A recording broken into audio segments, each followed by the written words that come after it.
Here's the best Raw Accel settings for Fortnite. A good starting point is around 800 to 1200 dpi with low acceleration to keep your tracking consistent. Open the mouse curve dropdown in Raw Accel and choose Linear or Power. For most use cases, Linear works best, though you are free to experiment.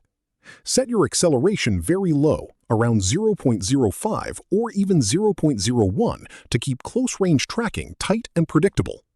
Set the sense multiplier to match your in-game sensitivity.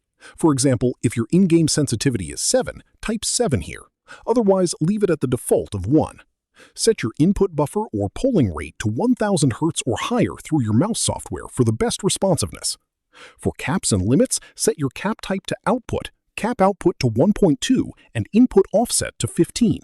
You can also try 18, 19, or 20 depending on feel. Additionally, turn off Windows mouse acceleration and make sure enhanced pointer precision is disabled in your Windows mouse settings.